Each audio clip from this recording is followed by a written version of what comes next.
Yeah, I mean, if there'd been time, I could have gone and got a shirt and tie at least. Oh no, you didn't get the briefing, did you? No. Good, neither did I. Yeah, but at least I'm wearing long trousers. Thank you, Hugh. So we do have people joining us. Good evening and welcome. We'll just give it a few minutes for people to flock their way into the webinar, and then I'll kick proceedings off. So if you just talk amongst yourselves, only we can't hear you because everyone's muted because we're in the webinar format. So do talk amongst yourselves anyway, and we'll kick things off in a couple of minutes. Thanks. Ben, is it true that you're actually going to use this time to develop your song and dance routine? I mean, you've come fully equipped for it, so I'm hoping you're going to start. Absolutely. No, it's tango evening at the Williams household this evening. But tragically, I twisted my ankle in training this afternoon, so I can't do it. I do apologise. We could see Hugh step in. Well, I would, but as I'm not wearing any trousers, it would just be difficult. Okay, well, let's set us off on a fine tone for the evening. I'll give it a minute or two. We seem to have 180 odd participants in so far, which is a great turnout. So thank you to everyone who's come in already. We'll give it a moment to see if there's any latecomers, and then we will begin the introductions.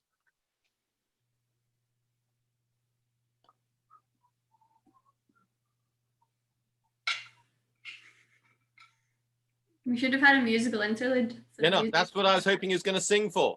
No. I was contemplating Googling various iconic bits of TV theme music, but that might have got us into performance rights problems and things like that. I just thought we could have gone with the incredible string band and the Hedgehog song would have been perfect. Indeed. Well, I'm a Terry Pratchett fan, so I won't mention the song that's just flashed across my mind. So do you, that song, Nanny Ogg's song, the fascinating thing about that is that I wrote about it in my first book, and I had, because Rowan Williams, the then Archbishop of Canterbury, had asked to have the Hedgehog song on his list of desert island discs. And so I was like, that's quite fun. And so I'd written about the incredible string band. I wrote about the Nanny Ogg one. Then I met Rowan Williams a couple of years ago and gave him a copy of the book. And it turned out that when he'd announced to his PR staff that Desert Island Disc list included the Hedgehog song, his head of PR was a Terry Pratchett fan and was terrified that suddenly the Archbishop of Canterbury was going to be suggesting a song of quite that manner. And but fortunately, it was just an incredible string band. Excellent, and fantastic filling, Hugh. Very well done. I think we'll kick things off in earnest now. So good evening, everyone, and welcome to Hedgehog Question Time. This is the first of a new series of digital forays undertaken by Naturehood and Earthwatch Europe. Earthwatch Europe is an environmental charity with science at its heart. We look to support people to live within their environmental limits and lead more sustainable lives. Naturehood is our wildlife program. It's a community wildlife initiative that seeks to support people to take action for wildlife in their own spaces and get communities that are being more welcoming and wildlife friendly. I'm joined this evening by Hugh Warwick and Kirsty Crawford, who I will hand over for their introductions in just a second. But first from me, just a few things about the format of the evening and a couple of ground rules, really. We're using the webinar format on Zoom, which means all the participants' microphones are muted, but we do have the chat function enabled, which I see a few of you have discovered already. We're going to start off with a few questions that have come in through email or Facebook just to get the ball rolling. But we have Alice lurking in the background, who's one of our moderators, who'll be screening the comments and the chat, picking out interesting nuggets and things, which will then feed to our panelists for questions. There is really only one ground rule, which is keep it clean, keep it civil, please. We do have kids in the audience. We don't want to trample on any debate by any means, but we do want to keep it respectful and keep it considerate. We don't want to have to boot anyone out of the webinar, but we do have that facility should people do it. So please just kind of mind how you approach things in the comments. I think that's it from me. So I will hand over. Kirsty, would you like to take a couple of moments to introduce yourself and the work that you do? Yeah, absolutely. Thank you. Hi, everyone. Some of you may know me if you're from the Scottish contingent and you've been a part of the Hedgehog project that I head up. Hello, welcome. Nice to see you again. I work for another environmental charity called the Conservation Volunteers. Part of my role is to work with Ben and the gang, the Naturehood team, trying to head up the community engagement side of that here in Glasgow. And as part of that, Naturehood's kind of engagement project, there's a few key species, and one of those way back when we met each other a couple of years ago that flagged up was the hedgehog. So my main priority is working with the conservation volunteers on a project called Hogwatch Scotland. So way back when we started it, 2018, hedgehogs were sort of not as well represented in Scotland. So we've got a whole project for doing surveys, outreach. We run a massive skills program, lots of public events and awareness, and we also have a sightings portal, so we can boost the sightings and the amount of data we're collecting in Scotland. So basically what I'm trying to say is, if you're out there, you're in Scotland, you're not yet involved with the project, please do get in touch with me. We're always on the lookout for volunteers, and if you've got a sighting out there in your garden not yet reported, send that my way. I'm sure Hugh and I were going to discuss why submitting data is so important, and it's not just this phrase that we bang on about, and especially important in Scotland. But that's it from me just now. I'll pass over to Hugh. Thank you very much, Kirsty. Oh, thank you. Hey, that's all right. We're just going to ignore you now. I think we're ready. Sorry, neither use nor ornament me. Yeah, but you are dressed better. So this is, thank you so much for arranging this. And it's lovely to be back doing Naturehood things. The last session of Naturehood things I was doing was amongst crowds of people in Oxfordshire, and it was lovely to be amongst crowds of people. I was reminded yesterday, yesterday is the 25th anniversary of the Nigerian regime murdering Ken Saro-Wiwa, an environmental campaigner who was campaigning to stop Shell, the big oil company, destroying his Ogoni home. And 25 years ago, he was murdered for speaking out about that by the Nigerian military regime. And the reason I say that is that I remember that news came through just as I was about to give a talk in Doncaster about hedgehogs. And then the moment it dawned on me, it's like, I've been doing this for 25 years. I've been doing it for more than 25 years. I've been going out and talking about hedgehogs, and I hadn't realized quite how quickly time had gone by. So I've done a lot of talking about hedgehogs over the last 25 years. I'm a spokesperson for the British Hedgehog Preservation Society, and I run a campaign in Oxfordshire called Hedgehogs, and we will be talking, I'm hoping, at great length about the petition I run on change.org/Save Our Hedgehogs. Actually, if the IT people could stick a link up in the chat, that would be great. I'm on it. You're awesome. And so I do that, and also because Christmas is coming, I write books. Here we go, blatant plug. You're going to plug your charities. I will plug the Hedgehog Book. I didn't give it that title. That was given to the publishers, but it's a. Oops, there we go. An opportunity to acquire lovely hedgehog stuff for Christmas. Other than that, yes, I get given things like this. It's not true. Yeah, brilliant. Okay, thanks, Hugh. And yes, rest assured, we will make sure that all our delegates are made fully aware of any retail opportunities which may stem from this event. So don't worry about that.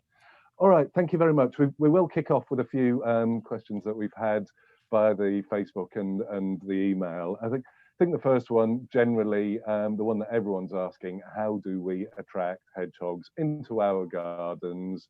Kirsty, do you want to lead us off on that one? Yeah, so I guess what I've been kind of saying is food, always about the food, especially around this time of year. Hedgehogs and hibernation obviously go hand in hand. Hibernation triggered mainly by changes in temperature, and while we see quite relatively mild, certainly here in Scotland, November, reports from our volunteers coming in all the time that hedgehogs are still active, they're still out and about, they're very much still trying to fatten up and store up their energy. So supplementary food is fab and is one thing, and we can maybe get into the do's and don'ts of what food we're putting out for hedgehogs. But the more natural food is always going to be the preferred route to go down, and we get natural food essentially a big massive invertebrate and insect buffet by having lovely big juicy wild areas, lots of long grass, lots of natural habitat in our gardens, not your decking patio astroturf style of effect. And although we're probably preaching to the choir here, is sadly a trend that's kind of on the rise. So my main thing would be start to rewild the garden with the kind of view to creating more invertebrate food, but then also we can talk about popping out some supplementary food and maybe a shallow dish of water to help them on their way. But maybe Hugh, you want to sort of give some advice on what people are feeding and why we're doing that? In a minute, we'll going back to what you were saying about what you do in your garden. I was lucky enough to do a thing 2 years ago now. Was it a year ago? 2 years ago, the Chris Packham Manifesto for Wildlife, which was a wonderful project. And I was asked to be the minister for hedgerows. But I don't know about you, Kirsty, but I can't actually write the words hedge or hedgerow. I write the word hedgehog and then I do hog and I have So I heard immediately, he's asked me to be the minister for hedgehogs, and I thought it was a bit niche, but I'll go with it. And but it was the minister for hedgerows, and it was a wonderful opportunity to look at these linear features, because I've written a lot about habitat fragmentation as well. And it was ended up coming down to it. The simple thing is we need to get rid of the cult of tidiness. And there is a real tendency, and at this time of year, it's really tempting you've got all of, if you're lucky enough to have a garden, all the leaves come down, you go, well, we've got to get rid of them. And you've got the council bringing a brown bin or green bin or whatever. Just today, somebody posted on the Hedgehog Highways Facebook group that they'd opened their green bin and found that they'd scooped up a hedgehog in the leaf litter as they were putting it into their sort of composting bin. So don't get rid of this amazing biomass. Put it somewhere to rot, because the rot will produce those perfect environments, as Kirsty says, for the hedgehog food, but also it provides the bedding material for the hedgehog nest. But even more fundamentally than what we put into our gardens, the best way to get a hedgehog into your garden is to make sure it can get in. And I know that the RSPB is very keen to adopt the hedgehog as an honorary bird, and they spend a lot of time trying to persuade you to part with your hard-earned money to support their work on hedgehogs. Well, but it's they can't fly over walls. You can have the best wildlife-friendly garden in the world, but unless they can get in, the hedgehogs aren't going to turn up. And so the first thing is, and it's the reason we set up the campaign Hedgehog Street, is that 13-centimeter hole, just the size of a CD case, and that will allow the hedgehogs to get in. But talk to your neighbours obviously first, but get your neighbours to talk to their neighbours and get them to talk to their neighbours and spread that love down the street. Because you can do everything that Kirsty wants you to do in your garden, but if there's a damn great wall around it, the hedgehog's not getting in. So make a hole, be less tidy. That's most of it. Yeah, exactly. And that is Cool. definitely the one that comes before the other is the hedgehog hole. That's always what I would say, make the highways. And also sometimes when I talk to people, there's a bit of a chicken and an egg where they say, well, I've never actually seen a hedgehog in my garden, so I'm reluctant to start sawing off the bottom of my fence. But you've maybe never seen one because it couldn't get in the first place, and so the cycle continues. So yeah, I'm all behind that one. We have had a few comments come up about what about rats? There's some of these actions that you're advocating here in terms of access, food chains and shelter. Might they be something that attracts rats into people's spaces? The rats are going to get in anyway. I mean, the hole is, they may use a hole, but if they want to get into your garden, rats are very good at digging, they're very good at climbing, neither of which hedgehogs can do. So the rats are going to be there anyway. There are some really useful guides about how to put out food for hedgehogs such that you discourage other species eating it. I don't know if you want to go into details now. Kirsty, do you have designs to hand of hedgehog feeding stations? The one that we generally use is probably the cheapest method, the old upside down box, taping off your sharp edges, cutting a hole to allow your hedgehog to get in, and then you can even do a couple of bricks, as a kind of little pathway that it can follow, a bit more of a sort of deterrent in a little corridor, and then the food in 2 shallow bowls right at the end. But something low down to the ground with an entrance in it, that's not, you're not just leaving food out in the open for anyone. So the old upside down plastic box is one of my go-tos. I don't know if you have any other The advice, I was talking to some people who know more about sort of rat behavior than I do, and they were explaining that if you put a sort of partition going into the box, it becomes like a tunnel. And so you've got your upside down box, as you described, with your 13-centimeter hole, and you actually have the food right at the front, as it were, but with a barrier blocking the way, so that a hedgehog has to go in and around and then come back again. And that ends up with a rat being forced into a corner to eat its food if it goes into the box. And actually rats on the whole are much less likely to linger in that environment because they're totally enclosed. And so therefore more likely to leave, whereas a hedgehog will go in and snuffle around and just do that. And obviously putting a brick on top stops foxes and things knocking it over. And that creating the sort of corridor also stops cats reaching in as well. It is a problem. I mean, I've actually this year stopped putting bird food out for a whole chunk of the year because rats had actually got into my cavity wall insulation. So no, I really appreciate that problem. But a lot of people live close to rats, and yeah, we have to sort of work around it. Okay, cool. Thank you very much. We've seen a few comments reflecting on this. One person saying that they've got a really fabulous community that are all up behind it, you know, and looking at going down the sort of Hedgehog Street champion route, very much the sort of activity that we're looking to support through Naturehood. But others also saying that actually their neighbours don't want to know they've got very tidy, very manicured gardens. And I don't know, you know, maybe Kirsty, start off from your experience, if you've had any experience of coming up against some of these positions and perceptions, and if you've got any magic bullets that you can serve up to our audience that'll help them overcome this. I don't know about any magic bullets. One thing just before I forget and move on to that question, I was going to say on the Hedgehog Street, the website that we're talking about, there is actually an interactive mapping tool where you can log not only hedgehog sightings, but if you've gone out and created a hedgehog highway, you can zoom right in on your area, and that might help give you an idea of what neighbours are kind of on your wavelength and what's happened in your area. You can see them as they're created. So it's maybe an idea to check out that map. And I'll put a link in the chat for that one because it's always nice to have a bit of a visualization. Yeah, so we do. It tends to be at the start of our events, we'll have people that are not anti-hedgehog in any way, but they're just more pro their comfortable garden than pro hedgehog.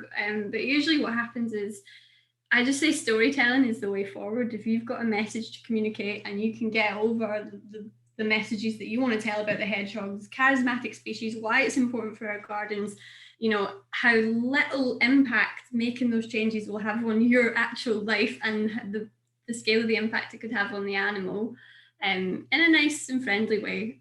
Usually telling that story, communicating that message over the hour or half an hour that you've got with the folks tends to do the job, and they come around. And sometimes I feel like people that maybe kind of have that in their mind is just because they don't know the plight of the hedgehog, they don't know the threats, they don't know possibly why that individual action could help the populations in their local area. So it's all about knowledge and learning, and just getting across a good story, I think, which I know Hugh is the master of, telling the hedgehog story. Any quick thoughts on this subject, Hugh? We're gonna move the subject on in a second. Just quick. I'm not sure about quick, but one of the interesting things, and I really recognize this, is having lived it myself in rental accommodation, is that sometimes you simply don't have the capacity. You're not allowed to damage the margins of the garden, of the fence in your garden, and that's really difficult. One of the ways around this is to dig underneath. And as long as you keep it clear and you spend a bit of time when you go down the garden, you can actually make a small, shallow scrape underneath the paneling. That can really help.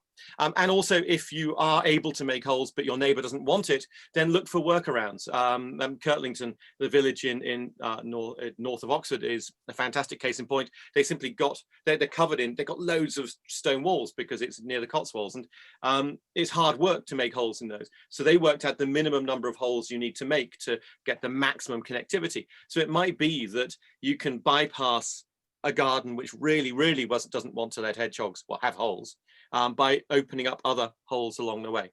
But yes, I do appreciate it's a challenge. Obviously, it would be much nicer if everybody had really lovely hedges, because hedgehogs, well, you know, you get the name. But this is, we are going to have to move on in a second because we're getting loads of questions about hibernation. But obviously, this connectivity is the subject of your campaign, Hugh, about actually getting these facilities, this connectivity, built into all new build houses from the get-go. So I'll give you 2 minutes to plug your petition. Start the clock. Okay, so change.org. So it's change.org/save our hedgehogs. The petition is asking for the planning law to be changed such that new developments come with hedgehog highways as standard. Last summer, the guidelines were changed to include guidance towards hedgehog highways, but there's no teeth behind that. So I'm continuing the campaign to try and get the teeth. The exciting news is that we've got Bovis Homes, the 4th biggest developer in the country, have signed up and are now doing it as standard, putting in hedgehog homes. And I've started working with some of the local authorities, the planning teams and the ecologists in local authorities who are beginning to insert this as a clause into any planning obligation. So this will really make an impact. We are at 965,000 signatures. I want to reach 1 million by the end of the year. This is not a government petition, unfortunately, but it's still one which it just shows the weight of people's passion and interest in the species. So please track it down, sign up, but then spread the word, because we hit 1 million. I'm going to be so happy. 2 minutes? I can carry on perfect. if you want. That's perfect. Let's all make Hugh happy and get him over the 1 million, because I know he's been on the cusp of that for ages now. So if you haven't already, do. So I'm going to take us on to 2 interrelated questions that have been coming in through the chat. They might be looking at opposite ends of the issue. One is, I used to see hedgehogs in my space, but now they've gone. Should I be worried? And the other one is, I'm still seeing hedgehogs active at this time of year. When shouldn't they be in hibernation? So maybe Hugh, for this question, do you want to lead off on those twin queries? Okay, so it's tricky. Normally, you would say with hedgehogs that they would begin to be in hibernation roughly from sort of November to March. But winters over even the time I've been studying hedgehogs have become a bit sort of longer, wetter, and warmer. And this has played a bit of havoc with hibernation.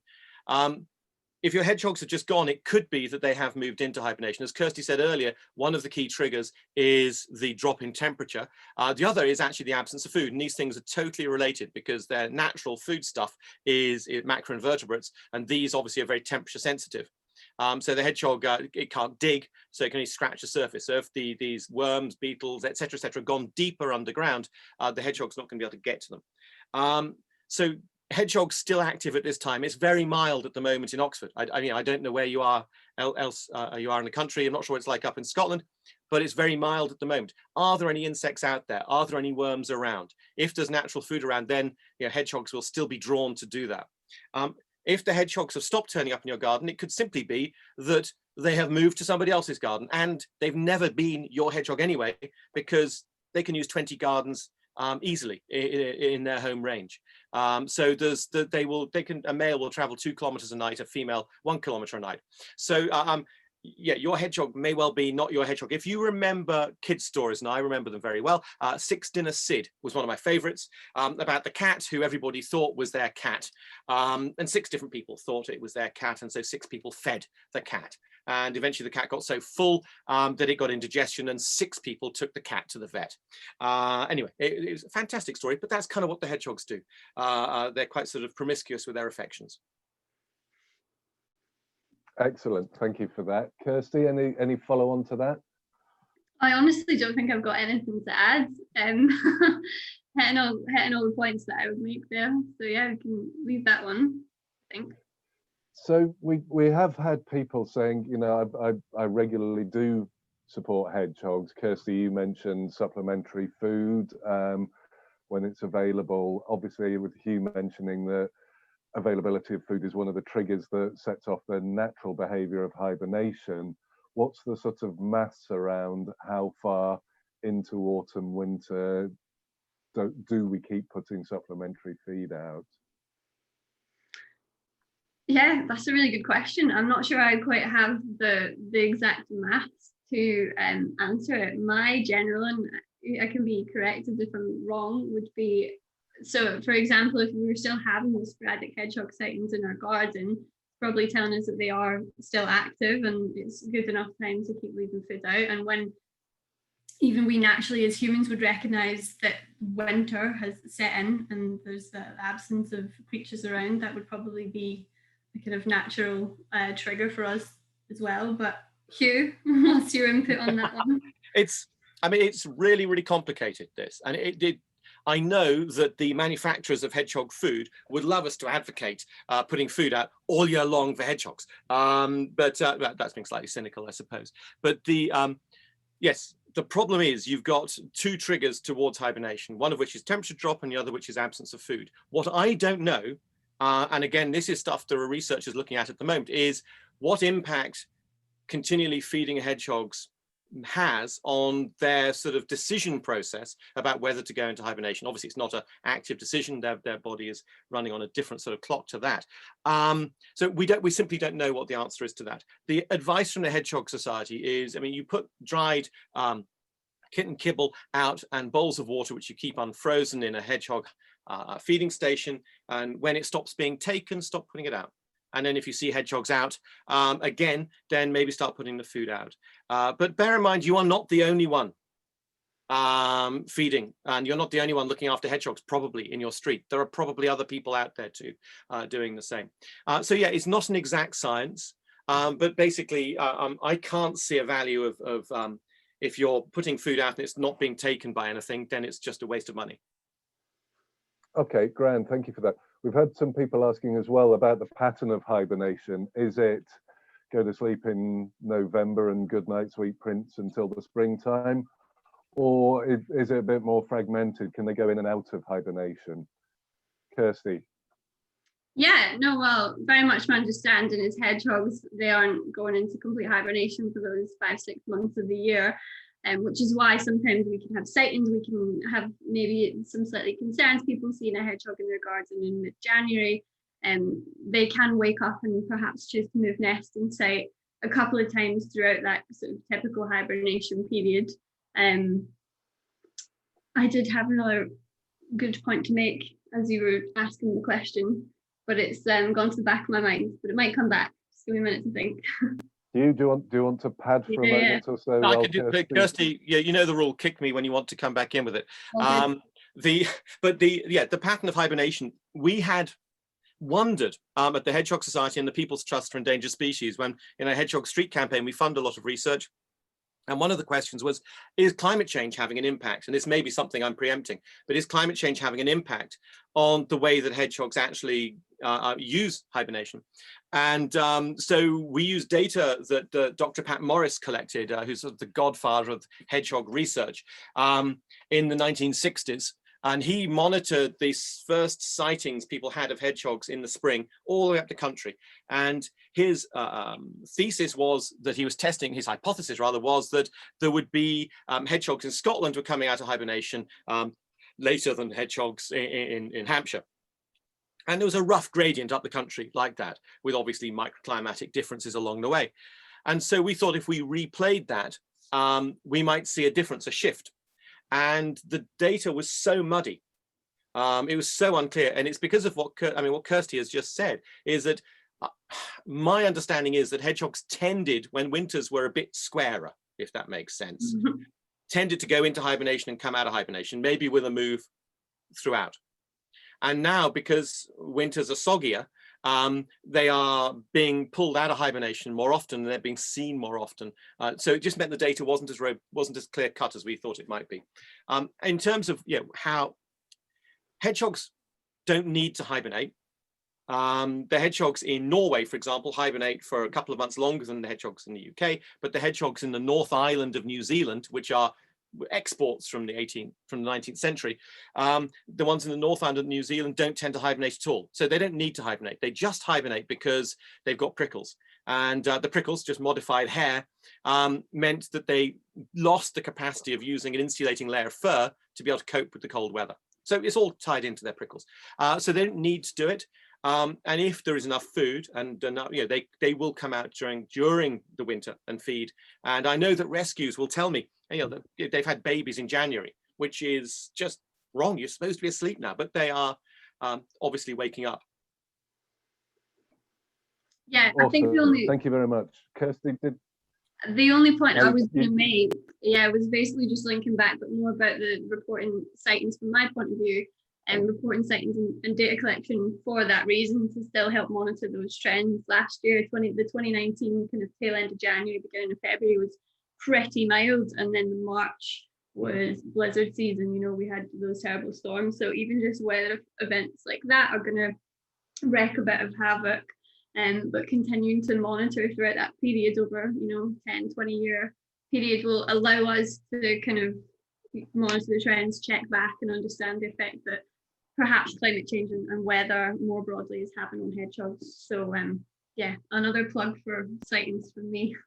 I would do that plugging for sightings for nationally as well, because the Hedgehog Street campaign, the big hedgehog map, as you mentioned earlier, is the place to report your sightings. And that data, those data points are going to be so crucial over time, just beginning to paint this picture.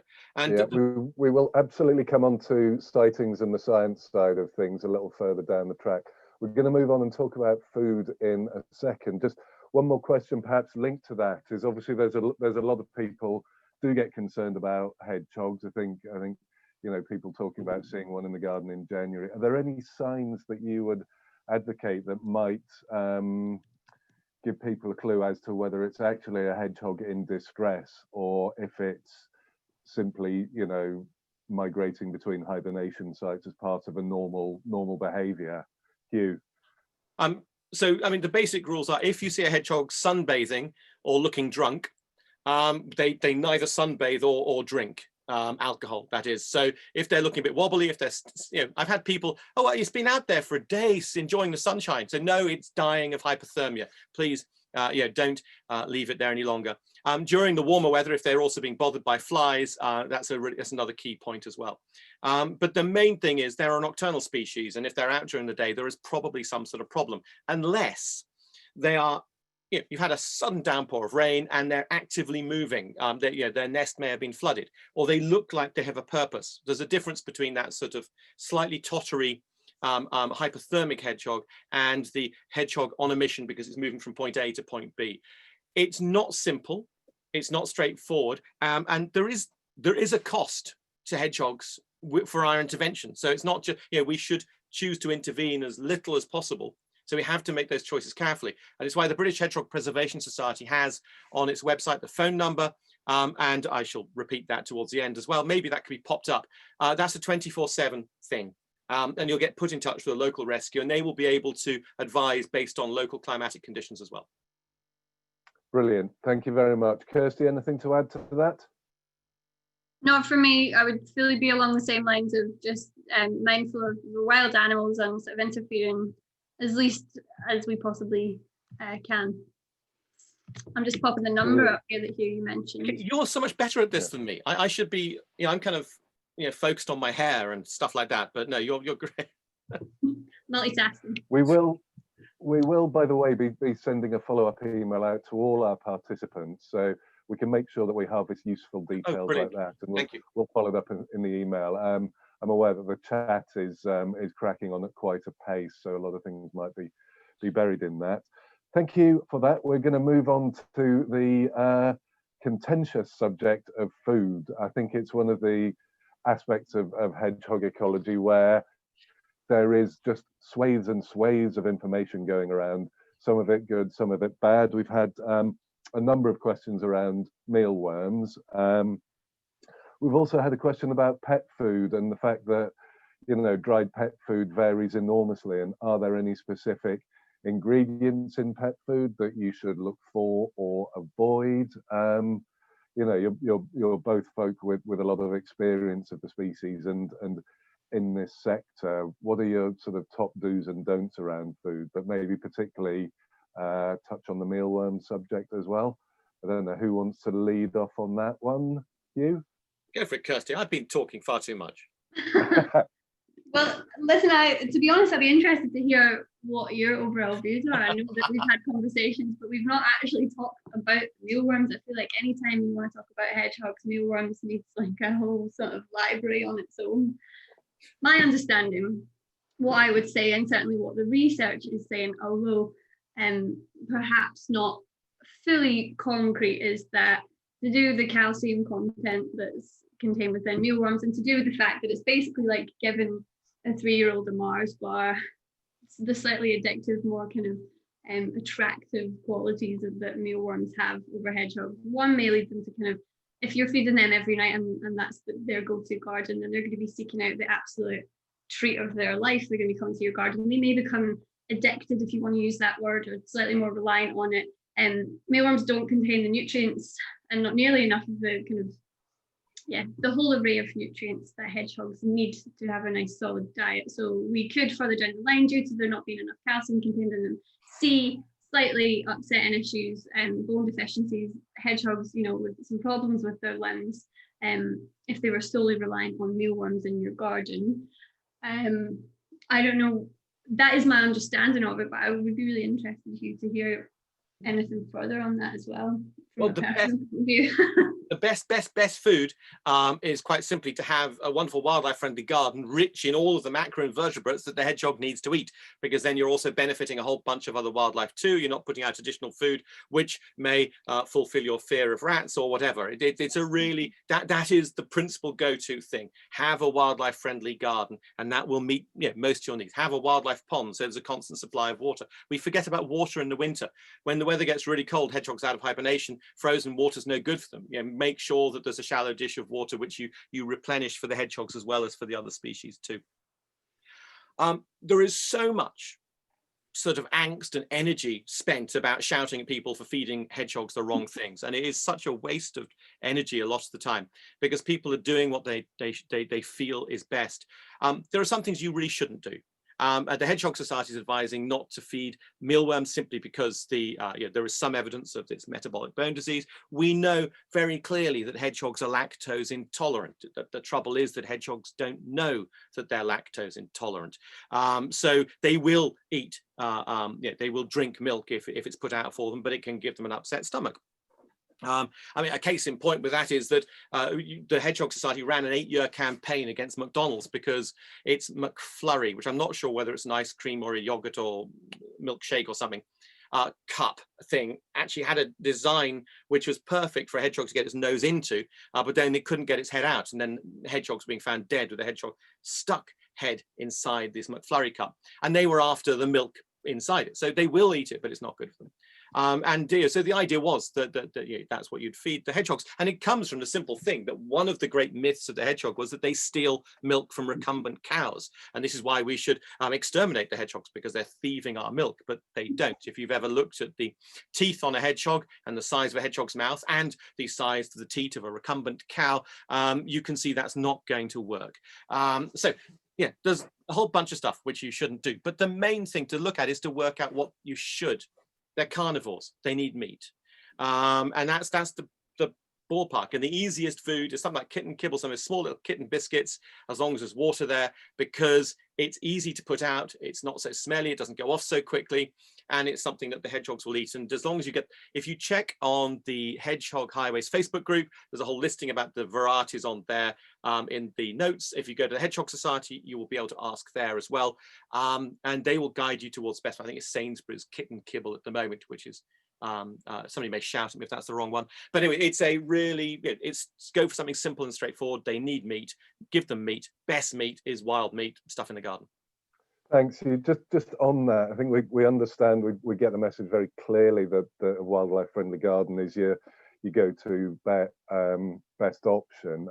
We've had a query just asking a bit underneath the technical language. Could you ask Hugh to explain what he meant by macroinvertebrates? Oh, sorry. Some of those. Well, it's good to, it's good to have it, because we want the we do want the science behind it. But if we can maybe just break down particularly the bit about wildlife friendly gardening in a bit more. Sorry about that. No, I should. It's easy when you spend your sort of time talking to other people who spend their time like this, but then yeah, somebody talk to me about making a souffle and I won't know where to start. So the macroinvertebrate thing, all that macro means bigger, and invertebrate means animals without backbones, and the animals without backbones include the insects, but also includes the worms. And so you're looking at the bigger ones rather than little micro beasties. So macro is the bigger one. So I'd be looking at sort of throughout the year, the hedgehogs are eating beetles, they're eating caterpillars, they're eating a whole range, and worms. Worms are the thing which stretches across the year for most of their time. So yes, it's that sort of the bigger bugs and beasts. And please just do chip in, and Ben, pass on to me if I'm using terms which are all high blown and falutin. Then please just get me to talk sense. No, that's great. And like I say, we want to keep ourselves rooted as much as possible in the science and the understanding. Other questions that have come in, sunflower seeds and fish flavored pet food. Kirsty, any strong views? Start with the sunflower seed, maybe. What was the second thing that you said there? I lost you for a bit. Fish flavored pet food. Apparently. Okay. I'm going to nominate Hugh on this one. Oh, you. I mean, they are carnivores. So I mean, if you've got a bird feeder and some sunflower seeds have spilt on the ground, you don't need to go out there with a dustpan and brush and sweep everything up. It's, you know, don't worry, that's not. But they're carnivores, so aim for the meat. The thing about fish. Now, I've had one vet tell me that there is a mineral, vitamin something imbalance for what the hedgehogs need in fish food. But then I've had other people say it doesn't seem to matter at all. The main thing is that the wet fish food, it stinks. You don't want to go sticking that out in the garden. It really smells. It will attract more flies. It will attract more interest from other species. So go with that dried kitten kibble is obviously the way forward with that. Okay, and the questions come in about slugs and snails. There are also people clamoring to hear Kirsty's voice. So you're having that one. You're having that one, Kirsty. I'm being strategic about it. What I would say, and again, do you know what, we should go back to those, what Hugh said at the start when he was giving us his 25-year analogy. And as I mentioned, my 24-month project. So you've got 25 years and 24 months. So I'm being strategic about the questions here. But I would say that certainly there was quite a seminal study done on the stomach contents of roadkill hedgehogs, quite a vast number, to try and sort of ascertain the kind of top 5-6 invertebrate species that hedgehogs, real life hedgehogs, were actually eating, proven to be found in their stomach, and slugs were one of the top 6. So speaking from the science, I would have to say yes. So okay, so this is a loaded question as well, because I know that some people out there are looking to try and stir, but they will eat slugs and snails. I've actually been out watching them eating, healthy hedgehogs eating slugs out in the wild. In particular, one called Nigel. And I named my hedgehogs because well, I was lonely, living in a caravan, all that sort of thing. But so I was watching Nigel feeding, and it's the little grey field slugs, the small ones, which you don't see normally when they're out and about. I get sent photographs of a bowl of pet food, and on one side you've got a hedgehog troughing in, on the other side you've got this damn great elephant of a slug troughing in, and sending this indignant message saying, I thought you said they ate slugs. I said, well, okay, that's like presenting you with a 3-foot length of poorly cooked liver covered in hair gel and saying that's supper. It's not a very attractive proposition. So they don't eat those big slugs. Now, the issue and the complexity of this is that there is a number of nematode parasites which the hedgehogs can suffer from, especially when they're in poor condition, whose life cycle cycles through the slugs and the hedgehogs. So this is something which has evolved over hundreds of thousands, if not millions of years, is this relationship. So much so that some amazing people at the Gower Bird Hospital have started and have now proven that it works, a technique of working out whether there are hedgehogs in an area. Now that's very hard work. You go out there with a torch at night, you can miss them. I've spent, years studying hedgehogs like this. It's very hard work. However, it's very easy to catch slugs. And so you catch slugs and they fall into a bear trap or whatever, and you grind the slugs up And if you've got the DNA of this particular nematode, Crenosoma striatum is what it's called, it means you've got hedgehogs, because the life cycle of that nematode only goes between slugs and hedgehogs. So it's a way of sampling them. Yes, hedgehogs do eat the mollusks, and yes, mollusks carry a parasite which can upset hedgehogs, and it seems that fit hedgehogs, so if we've got good wildlife friendly gardens, will preferentially eat other things because they're simply nicer. Not that I've actually tried any of them. Thank you for that, Hugh. We've had a few people in the audience thinking that you named your slug Nigel, but oh no, that was the hedgehog. I don't name slugs. That'd be silly. All right. Okay. Yes. Important clarification. There. On the subject of clarification, for those of you who've got your eye on your tea, dinner, or whatever your regional variant is, we're going to try and sort of wrap this session for 8:30. It's going really well, and thank you for all your questions, but we do have a number of important areas that we'd still like to cover, particularly if we can drag the subject on to housing and shelter for hedgehogs. What do you want in your garden? Where should you locate it? How perhaps can you tell if it's occupied? And what about pests and disease, and how frequently and at what sort of intervals should you look to clean out your housing? I'm aware that was about 5 questions in one. Do you want me to repeat you? No, Ben, I just want to, I'm going to go to Kirsty for all of these, but there was one question I just saw pop up in the chat, which I said I wasn't going to look at, but it was somebody asking about Nema slugs, which are nematodes used to kill slugs, a totally different genus of nematode to the ones that infect hedgehogs. They're totally safe to use for hedgehogs, so don't worry about those. Now, Kirsty, housing, all yours. Hello. I do actually feel for the first time like I'm on question time, because I've just been, the way they make the notes like really frantically, and you're like, okay, something good coming here. Nothing particularly good is coming. And to go back to like the specific project that I run, just to do a little bit of a plug, we have a focus on habitat, both kind of natural and man-made, and the emphasis would always be on the natural. So we have a project to try and kind of connect up fragmented gaps in old hedgerows, to do a bit of hedge laying and try and do a bit of repair work, but also to plant up new areas of hedgerow and try and create legacy hedges. And we also do that a lot with primary schools. And I was going to say, I noticed right back at the start a few kids and a few of the younger generation popping up in the chat to say hello. So I just wanted to say hi, because the majority of work that I've been doing has been with children, kind of under 11s, and they've been unbelievably fantastic and supportive. So yeah, thank you all for that. And if you are in Scotland and you've got kids or you're a primary teacher, get in touch with me for that. Big long way for a shortcut. Part of it also, we do create hedgehog hibernation homes, and we make these from recycled wood. We distribute them around the local community.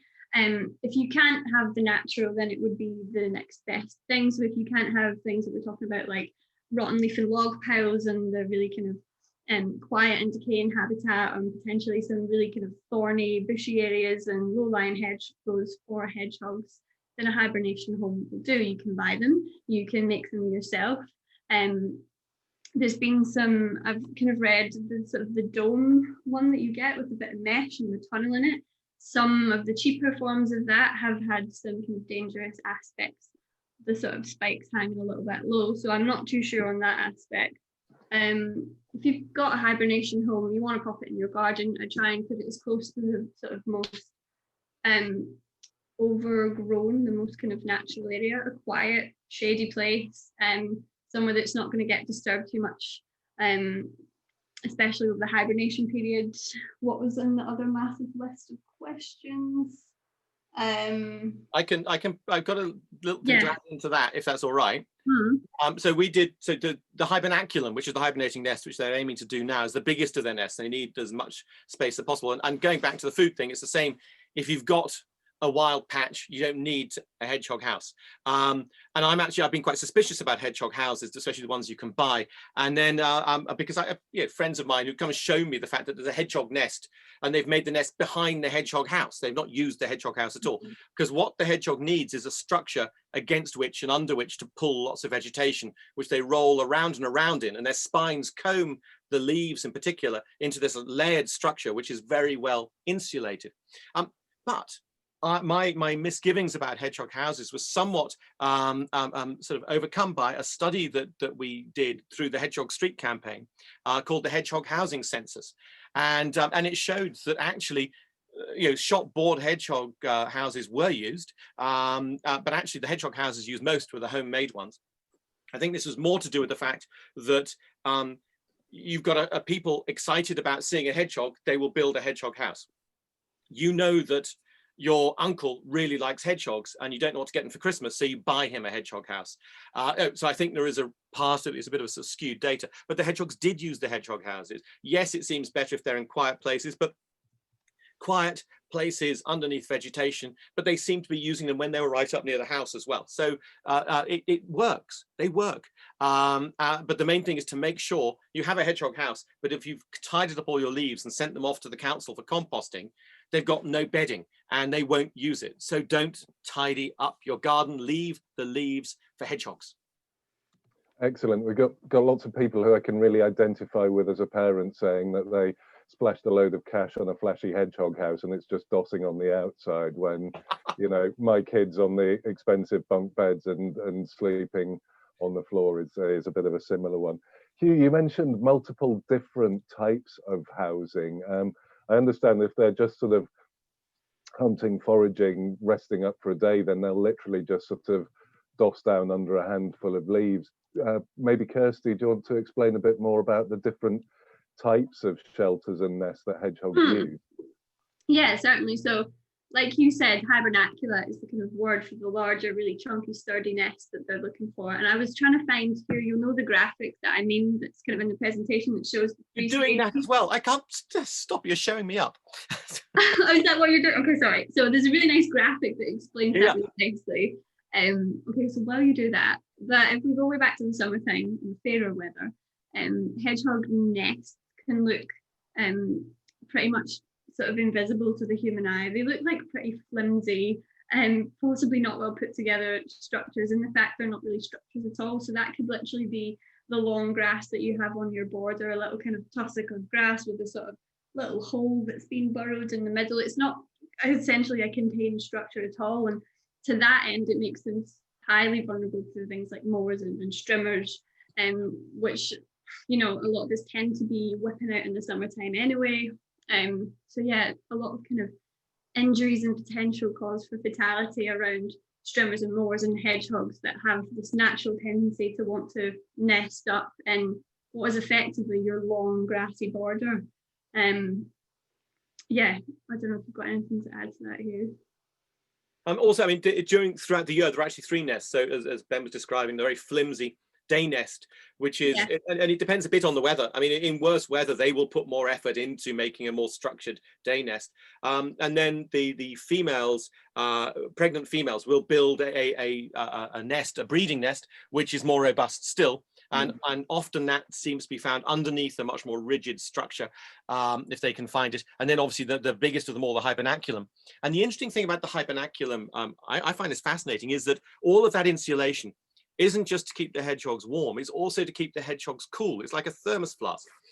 You put something, if the hedgehog is disturbed too frequently during hibernation because it's warmed up too quickly, suddenly throughout the winter, take a step back. Going into hibernation right now, hedgehogs are laying down two different sorts of fat in their bodies. White fat is the basic ticking over fat, which keeps them going as they are shut down. And the hibernation is amazing. It's that they just leave 2% of their metabolism going. 98% of it is shut down. You can hardly tell they're alive. Then the remainder of the fat is this brown fat around the neck and shoulders, which is the starter motor. Now, our understanding at the moment is that if a hedgehog is roused too frequently during the winter, that it's this starter motor which ends up getting used up, and it can end up leaving the hedgehogs vulnerable to not being able to emerge from hibernation come the spring. So that's why it's important that this hibernacula keeps them at a Goldilocks temperature, not too hot and not too cold. Thank you very much for that, Hugh. Yeah, the insulating, it's more about a constant temperature rather than simply keeping warm. We've had a lot of questions around bedding. What materials can people provide for bedding? You mentioned dead leaves and things like that. A lot of questions about whether hay is an appropriate material to provide for hedgehogs, and other things like pine shavings. Kirsty, any views on appropriateness of bedding materials? I have to be honest, I wouldn't really know a definitive answer to that one. I don't know if you can shed some light. Off the top of my head, I mean, basically what I'm going to sound like a cracked record on this thing. Make sure there are leaves in the garden, because that's what you want. The hedgehog's ideal leaf.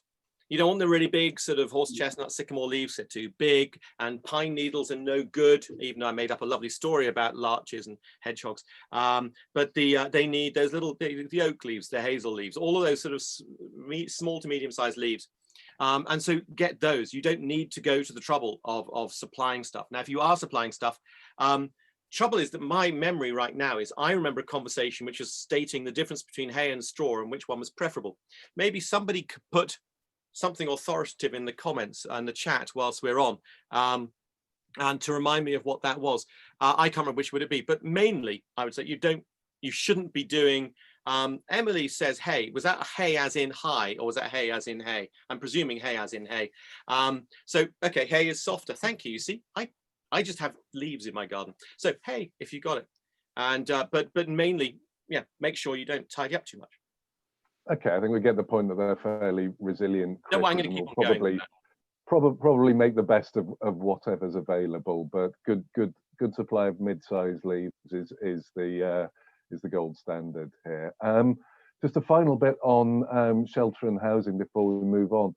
How can you tell if a house is occupied without obviously peering off the lid and disturbing everything that's inside? And also about hygiene, what frequency, what are the risks of pest transmission? Should you clean them? And if so, at what time of year is best to be looking at that? Again, look to Kirsty in the first instance. There's a pattern happening here. Yeah, well, I got slapped down for not letting you speak enough. So and also we know it's a hard act following Hugh. So I'll give you. I'm all on the multitask here. I'm still trying to find this lovely hibernation image for you. But what I would say, and what I saw pop up in the chat earlier, was if you how to know it's being used, you tend to see a kind of obvious trail, a bedding trail, and some activity as the bedding's being pulled in and out and shaken all about. And also, sorry if it's stating the obvious, but if you do have access to camera traps or any way of kind of monitoring like that, it's obviously the best time of year to try and set that up and train it. And plug again, sorry, but if you are in Scotland, we have a side campaign where we have a Lending library of monitoring equipment, so you can apply to us for camera traps, the one that trail cameras that you strap on, and we also have hedgehog footprint, small mammal footprint tunnels as well, which is maybe a whole separate subject.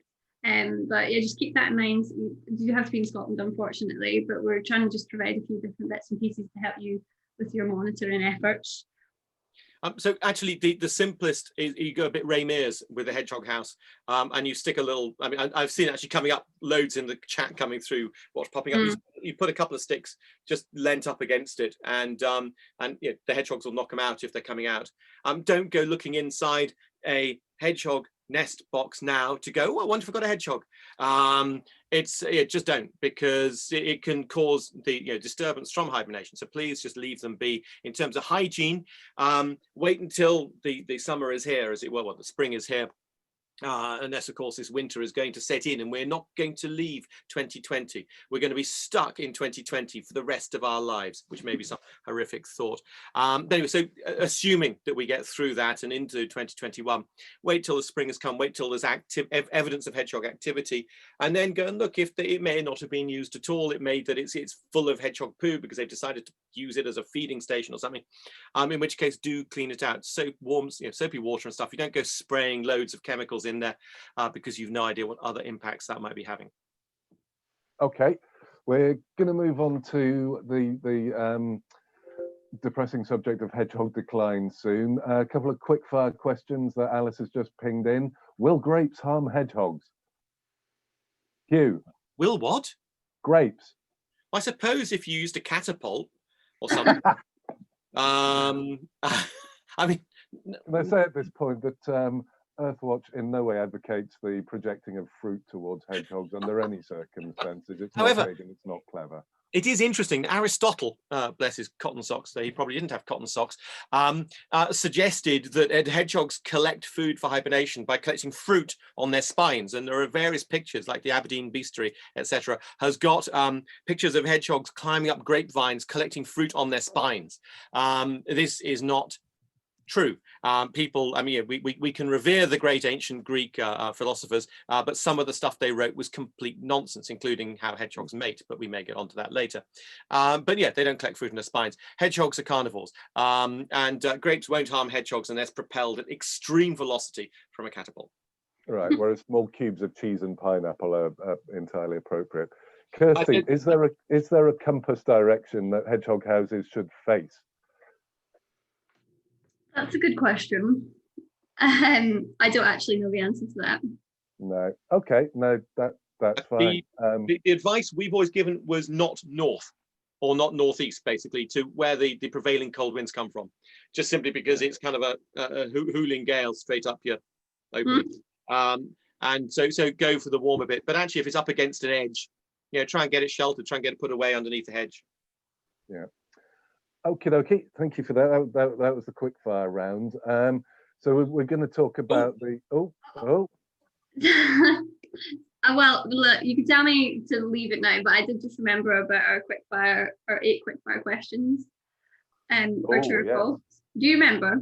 Which I was to Alice, if you're out there and if people are happy, maybe we could have a brief interlude of true or false. Wow! Okay. There we go. Magic Alice has done it.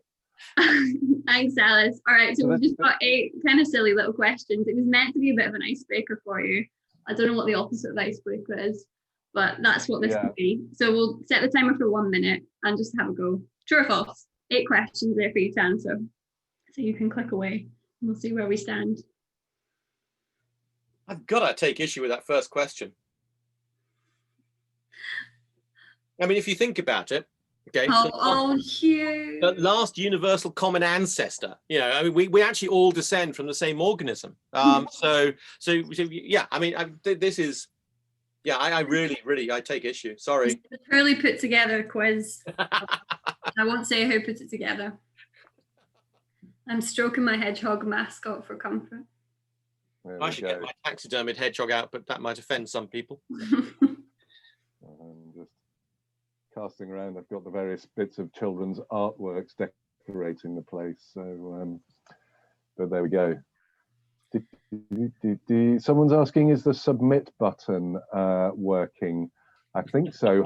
Hosts and panelists can't vote, so we can't actually try it out. But question 8. Question 8. Got a problem with that as well. It is saying you have to answer all 8 questions in order for it to submit correctly. So maybe if you give that a crack, there, get off the fence on some of them and plump for one, really. What have you taken issue with on number 8? Question 8. Well, it's just, I mean, the thing is, well, yes, it's not simple, unfortunately. Well, I'm moving on to the t-shirt. Here we go. That's it. I've got Boss Hedgehog. This is the Climate Action Northeast. Absolutely the best of t-shirts. So, yes. Is there an item of hedgehog merch that you don't own, Hugh? I don't actually have any hedgehog boxer shorts. Oh, there we go. That's always a bit prickly, I find. So but everything else is I've got the tattoo, got the teacups, got the tea cozies, got everything. Yeah.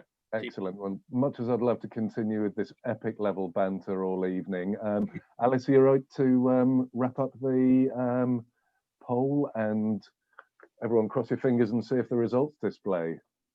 So there we go. We see question 1. You can't complain because they are related to porcupines. However, porcupines are rodents and hedgehogs belong to the Eulypetiflans, otherwise known as the insectivores. Okay. So, yeah. Excellent. We seem to have a pretty strong consensus on the milk question, largely due to the fact I'd imagine that we discussed it in quite some detail about 15 minutes ago. Hedgehogs will hibernate all through the winter months. again, that's a subject that we've looked at. 15% of the people weren't listening. I know. That's all put out mealworms. Oh, there we go. They listen to that. Subject. Yeah, they listen to that bit. Hedgehogs can't swim. Who wants to talk to that one? Well, we know they can swim. They can swim really well. It's just they can't swim forever.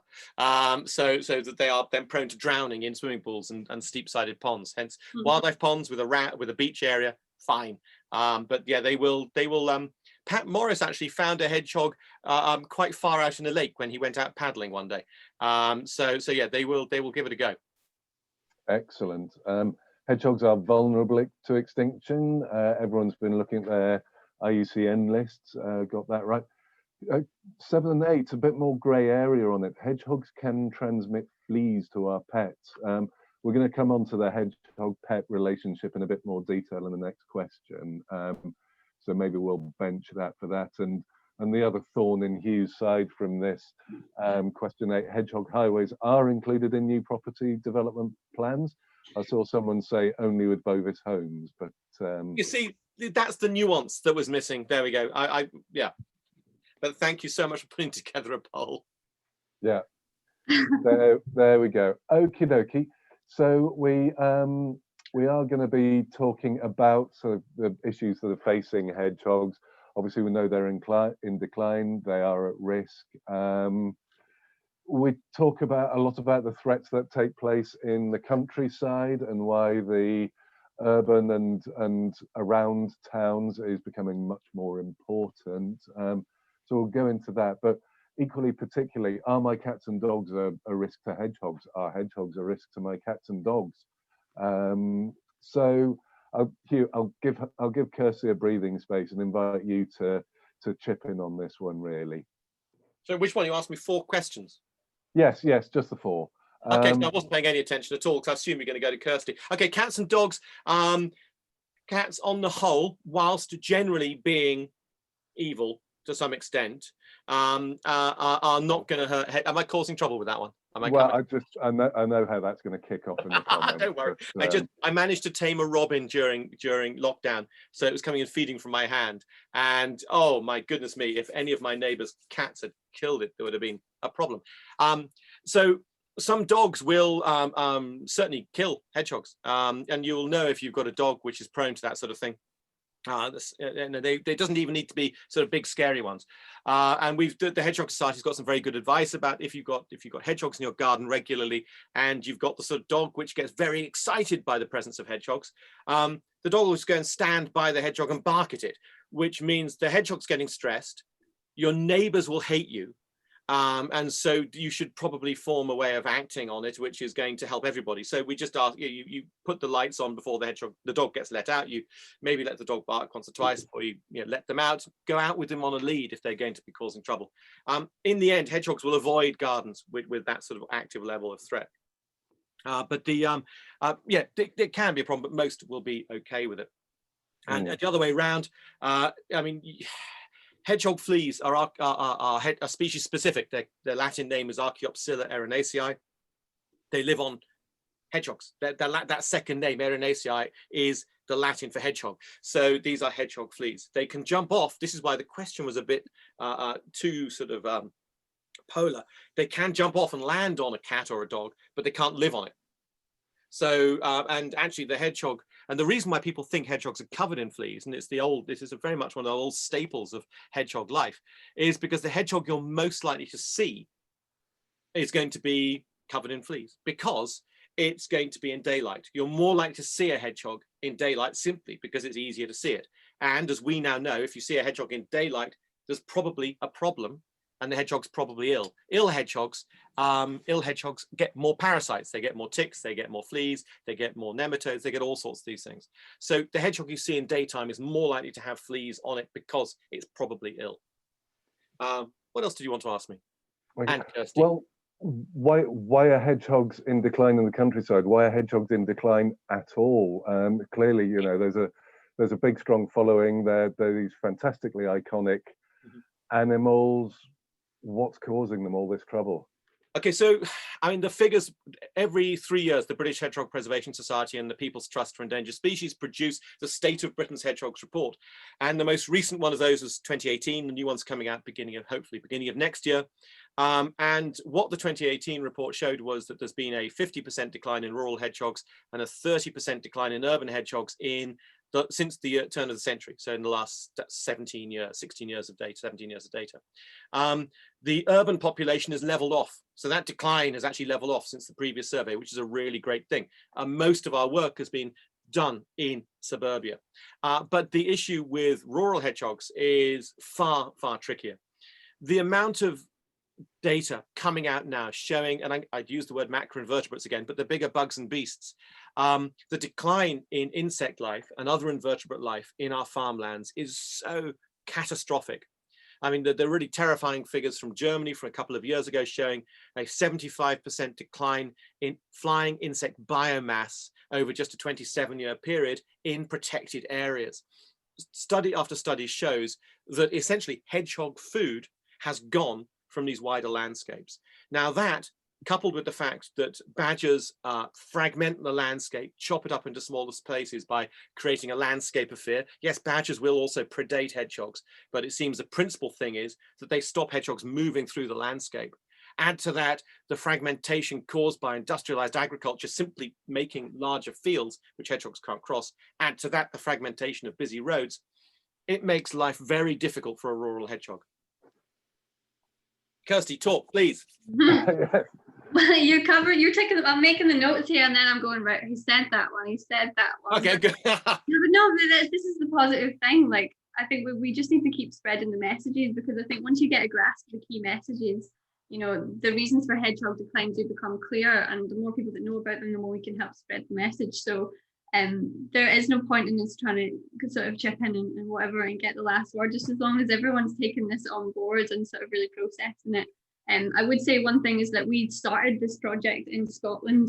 I mentioned at the start, but so that coming back to data, but just very briefly again, the area that we chose as our pilot from Glasgow city centre outwards. So yes, it is going back to the urban hedgehog population, but we found 74 official records in 30 years that had been recorded in this 7k radius from Glasgow city centre, which is obviously madness, not representative. So one, they are under recorded, but two, there was a lot more that we could be doing in such a crazy busy city such as Glasgow. But yeah, like you mentioned, the problems out in the more kind of rural areas, that is something that we would like to work on. Scotland has a hell of a lot of rural areas, and there's definitely a lot of work to be done there, and perhaps working with landowners as well.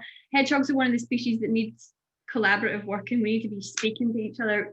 We're never going to solve the problem on our own, and so it's just trying to make sure all the kind of relevant people are involved. But definitely doing the small changes that you can on your own do have an impact as well. So I would say don't be sort of downhearted by the kind of stats and the overall picture. Everything helps. We just got to keep going. And one thing I did put in when we talked about hedgehogs being vulnerable to extinction from the UK Red List for mammals is that British Hedgehog Preservation Society also have a new petition to try and kind of campaign for further level of protection for hedgehogs in the wild, which I think will also go a really long way if that can sort of happen in the future. So that would move into a Schedule 5, is that correct here? Schedule 5 protected species, which would also include the protection of the nesting sites of hedgehogs in wild and just give them further benefits. So the petition, is in the chat. Hi, Joe. Joe, thank you. Yeah, Joe also runs a wonderful campaign called Hedgehog Friendly Campus, which is pulled in a whole host of UK uni students, and they're all working towards getting their uni campuses in tip-top condition and sort of hedgehog friendly. Hi, Joe, I didn't realise you were there. Joe does a fab job. You should check her out. And if you are a student, you can become the representative for your university as well. So there's loads of ways to get involved. Sorry. Okay. I got to depress you a little bit further though, because you know those figures we talked about from the year 2000. We haven't studied hedgehogs as robustly further back in time, but the Mammal Society suggests there's been a nationwide 2/3 decline since the mid 1990s. And I've done in the last 25 years, I've discovered hundreds of talks. And in that time, I've done a lot of talks to Women's Institute groups, to Probus groups, to University Third Age groups, to anybody who will give me cake. And I've really enjoyed these audiences because they're often a more mature audience. And then you can start to talk to people about what they remember of life 50 years ago, 70 years ago. And everybody consistently, apart from the odd person who ruins it by saying, well, I've just started working in a hedgehog rescue hospital, so I am seeing more hedgehogs. On the whole, most people are seeing far fewer hedgehogs, to the point that my guess is that we've had between a 90 and 95% decline since the end of the Second World War. That's the sort of decline that is facing tigers and elephants and things like that. And on top of that, it's the nation's favorite animal. Whatever anybody else says, every time there's a vote or a poll, the hedgehog wins. And yet we've lost that many of them. I mean, it's absolutely tragic. Thanks, Hugh. Another 2-minute wrap up. Couple of questions around, are you aware of any kind of captive breeding initiatives underway, or activities that do seek to reintroduce hedgehogs to more rural areas? At the moment, we're not encouraging the idea of a captive breeding program because we aren't at that sort of point yet, but also we need to stop the sinkhole.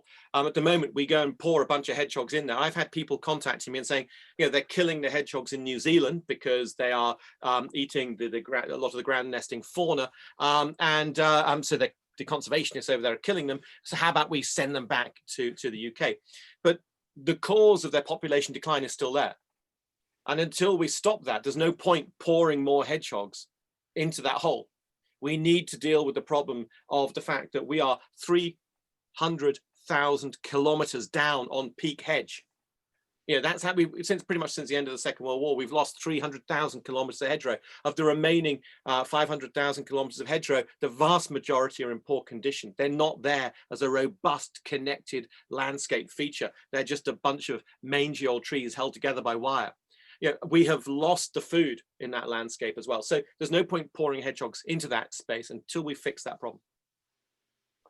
Okay, cool. Thank you very much for that. I'm going to move on to our final issue of the evening.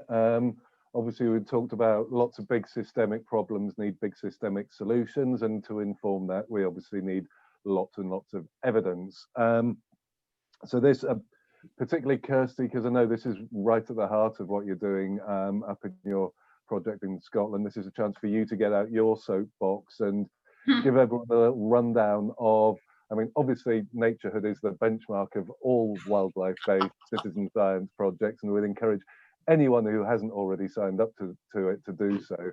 But maybe, Kirsty, you'd like to give the folk a rundown of what activities are going on, how people can help record sightings, support the science, and generally, take all this fantastic latent passion for the hogs and channel it into real research that's going to help us address some of these problems. Yeah, absolutely. And although I am sort of talking Scot and speaking for Scotland, I do, of course, speak on behalf of the whole of the country. And you might have sensed, all of us working on hedgehog projects, we do talk to each other and our data is shared between each other. So basically wherever you're putting your data, as long as you're putting it somewhere, will filter through and be very useful in the research that we do. If you immediately want to help in Scotland on our Hogwatch Scotland project, because we're still, I should say it's a one-woman show on this project, and I work on about 7 other citizen science projects.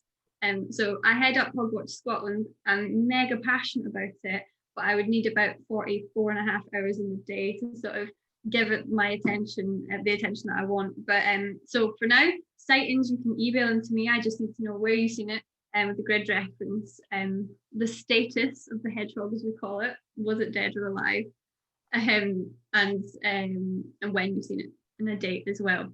There is the more sophisticated big hedgehog map, and I put that in the comments as well. And like I said, we talk to each other, so I get up to the date, up to the minute information about hedgehogs recorded on there as well. But for my personal project, I would love it if it was in Scotland, if you could send the data directly to me. So you can get involved that way. If you want to actually comment on the ground with us, fingers crossed that post-COVID madness, we'll be back to doing our regular surveys. So we host surveys in 2 ways. One is what we call spotlighting. So that is actually physically getting together a big gang of us in our key priority areas in Scotland, physically looking for hedgehogs, using sort of torchlight, and we want to collect a whole host of data on them and be able to monitor those key populations for the future. Or you can also, through the Lending Library, if you remember that, borrow one of our tunnels. So what we're looking for is the presence of hedgehog footprints, which I should have had some out, are super cute. They basically look like tiny little handprints. We use wildlife friendly charcoal ink, bit of bait in the middle of your tunnel. It's a great engagement activity, especially if you've got kids around. So you can also maintain presence or absence if you can see hedgehog footprints in your garden. More than that, like COVID is putting a spanner in the works, we hope to team up with Naturehood in Glasgow specifically and work with a couple of key community groups. And one of the species we're going to be targeting is hedgehogs. You can be a hedge planting volunteer. I've got a whole load of native hedgelings, is that a word? Little hedge plants. They're going to be coming in the winter months. We're going to plant legacy hedges. Follow us on social media. We usually do big public events. We like to get the hedgehog crowd together. We've not been able to do that. We also run online training courses if anybody wants to find out more. Although I don't think you'll get a thorough event as what we've had tonight. But that's the gist of what we're trying to do here in Scotland. I've put my email in the chat and I'll put our social media links as well.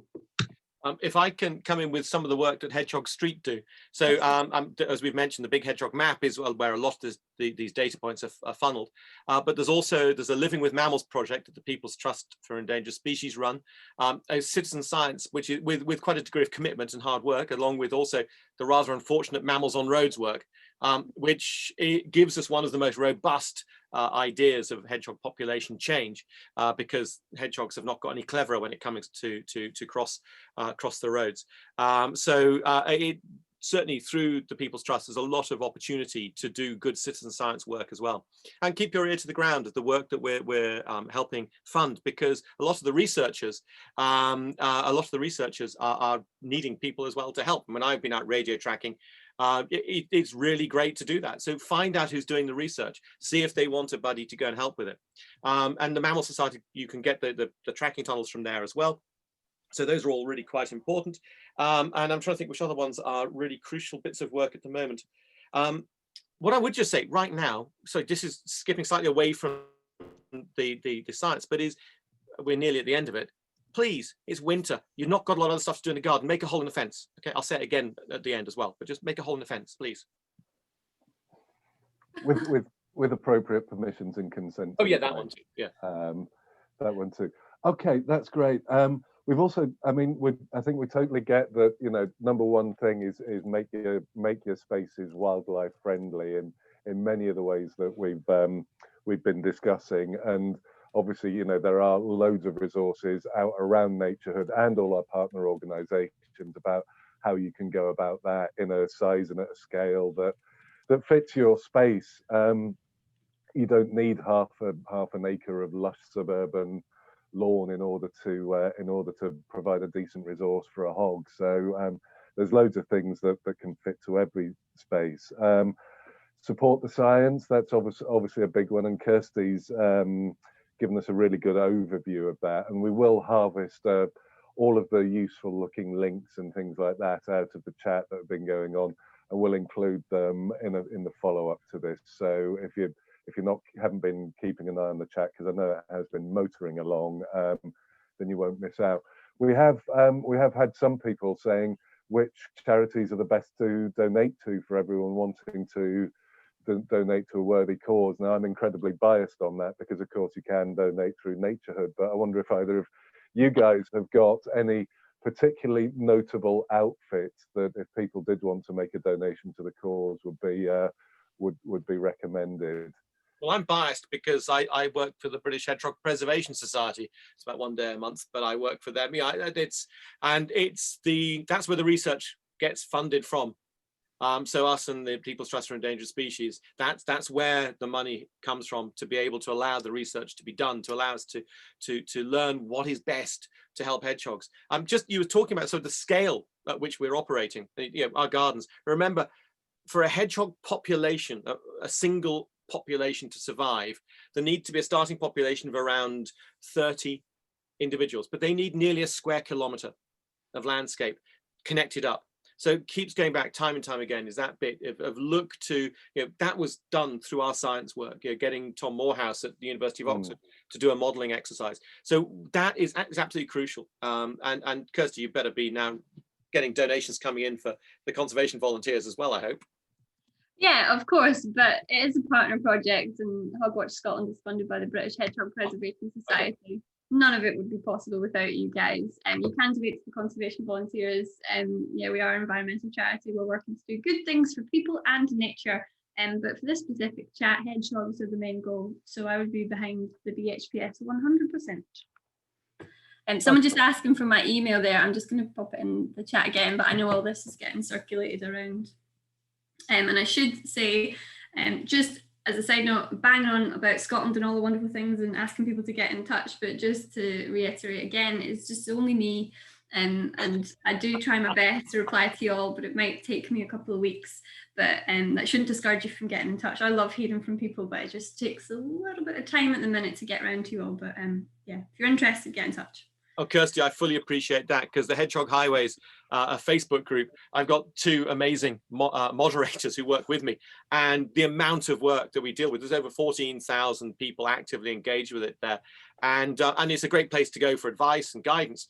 But sometimes it feels like this absolute tsunami of requests for information coming in. I was going to put my Twitter handle up on here, but I forgot. So at Hedgehog Hugh. Again, I'm very happy to answer questions when I can, but sometimes when everything's coming too fast, I mean, I will spend a day when I'm quiet going back through, and then I'll find something from a month ago that I was supposed to answer.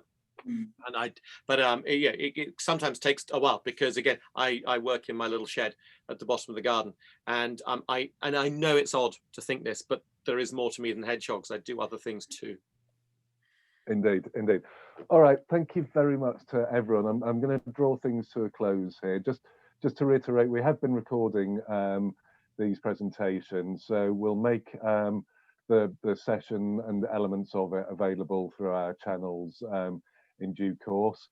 Do please all keep your eyes peeled for a follow-up email, which will be coming into your inboxes over the next day or two, which will capture a lot of these useful links, hints, tips, and suggestions that have been going on through the chat. I think we've had sort of 600 or 700 comments in the chat box. So I'm just looking now. It's my first chance to look.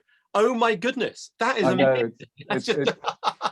It's been crazy. So obviously we haven't managed to go into every single bit of detail of every single little question, but we'll totally be looking at that and sort of picking out common themes, and we'll be using them in all our social and using them as a basis for further information. So thank you very much to everyone who's participated. Apologies again if you didn't get your question directly answered tonight. But if you do follow us, please join us on Naturehood at my.naturehood.uk, or you can find Naturehood very easily on Facebook. Equally, Hugh's and Kirsty's Twitters and things like that. Just pick up the socials, keep your eyes peeled for the email. Thank you so much to everyone for coming, but particularly thanks to Hugh and to Kirsty for giving up their evenings to support this event. I know you're all kind of... A big shout out to the fact that there are people behind the scenes right now making sure this runs smoothly, and they're not out there getting their credit. So please, thank you to them as well. That makes it all happen. Yeah, Alice and James, who are the shady figures in the background, who've been processing all these comments and telling us what to say in order to sound vaguely informed on the subject. So thank you to everyone. And I know you're all muted, but on behalf of everyone that's out there in the audience, very well done to everyone. And thank you, Kirsty. I'm sorry. We had an agreement that if I talk too much, she'd kick me, but her legs aren't long enough. No, absolutely. And we also had an agreement that the trickier ones I'd siphon off your way. And I think we've done that very well. No, it's heartening, just so heartening to see such a lot of people here on the chat and supporting. It's amazing. Yes. Yeah, it blows my mind. Thank you, everyone. Okay, on that note, I shall let everyone get back to their families and dinners and things like that. So thanks a lot, and I hope to see you again at a future Naturehood event. Look after yourselves. Take care. Bye. Bye-bye now. Bye.